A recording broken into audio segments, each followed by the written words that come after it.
Assalamu alaikum wa rahmatullahi wa barakatuhu. You are listening to Aamir Ahmad, clarifying misconception in Islam. Today I will speak about one of the most common misconceptions in Islam. Was Islam spread by the sword? It is a common complaint among some non-Muslims that Islam would not have millions of adherents all over the world if it had not been spread by the use of sword. I'll post some points here that proves that Islam is far away from spreading by the sword. It was an inherent force of truth, reason and logic that were responsible for the rapid spread of Islam. Islam means peace. Islam comes from the root word salam, which means peace. It also means submitting one's will to Allah subhanahu wa ta'ala. Thus Islam is the religion of peace, which acquired by submitting one's will to Supreme Creator, that is Allah subhanahu wa ta'ala. Sometimes force has used to maintain peace. Yeah.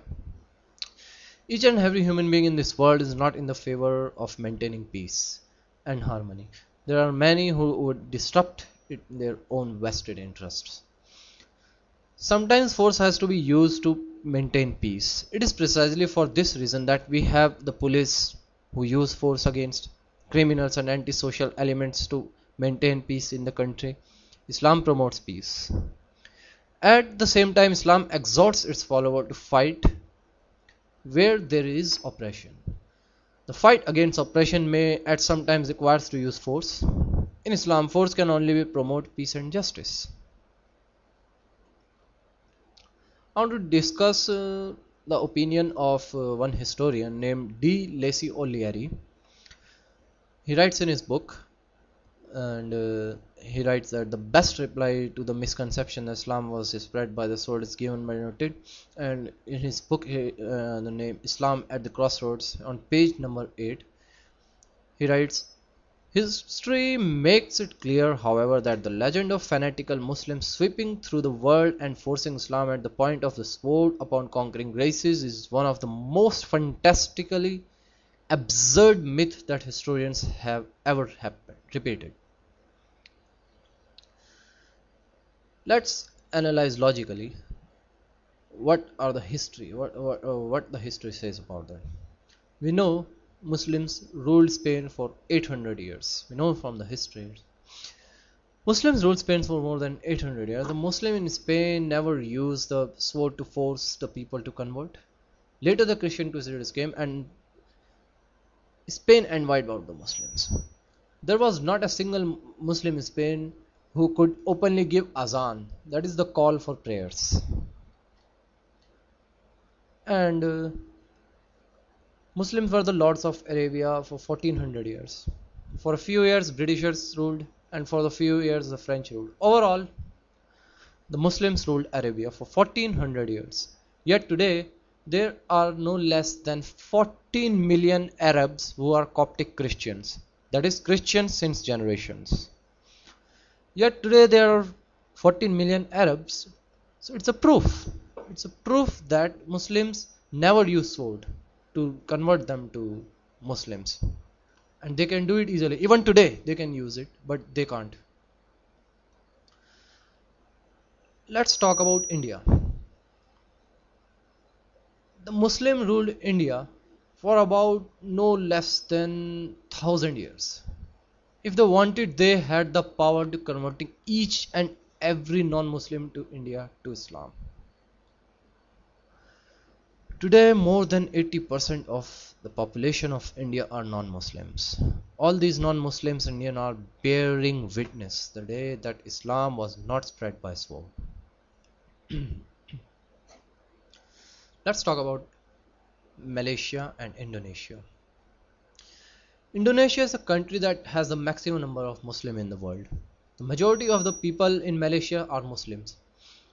One may ask, which Muslim army went to Indonesia and Malaysia? More than the population, half is more than in Malaysia are Muslims. Africa, east coast of Africa.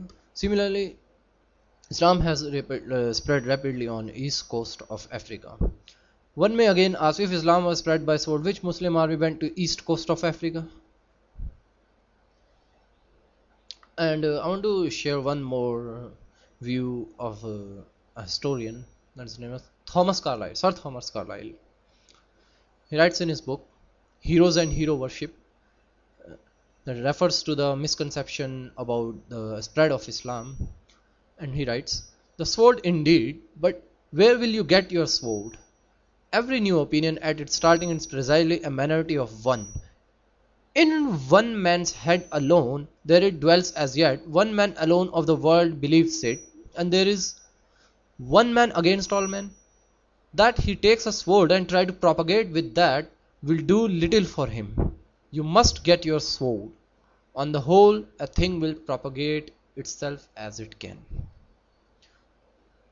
And if the Muslim himself, if the Muslims themselves try to convert non-Muslims to Muslims, they cannot do that, because Quran says in Surah Baqarah chapter number 2 verse number 256, let there be no compulsion in religion, truth stands out from the error. It's a sword of intellect. If you analyze the sword, if I say if it's uh, spread by sword, it's a sword of intellect, the sword that conquers the hearts and the minds of people. The Quran says in Surah Nahl chapter number 6 verse number 125, invite all to the way thy Lord and wisdom and beautiful preaching, and argue with them in ways that are most best and most gracious. Let's analyze the increase in the world religions from 1934 to 1984. An article in Reader Digest Almanac year 1986 gave the statistics, the increase of percentage of the major religion of the world in the half century from 1934 to 1984. This article also appeared in the Plain Truth magazine. At the top was Islam, which increased by 235%, and Christianity had increased by 47%. One may ask, which war took place in this century which converted millions of people to Islam? Islam is the fastest growing religion in America and Europe. Today, the fastest growing religion in America is Islam. The fastest growing religion in Europe is Islam. Which sword is forcing people in the West to accept Islam in such large numbers?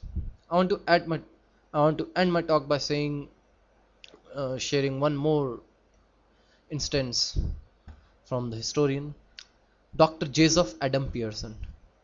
And he rightly says, people who worry that nuclear weaponry will one day fall in the hands of Arabs, they fail to realize that the Islamic bomb has been dropped already. It fell the day when Muhammad, peace be upon him, was born. For more, you can refer to Dr. Zakir Naik's video cassette Misconception in Islam, and you can log on to irf.net, and you can also mail me at Aamir70 at the rate of yahoo.com, and it's AAMIRAHMED70 at the rate of yahoo.com, and you can also scrap me in the Orkut. Jazakallah khairan.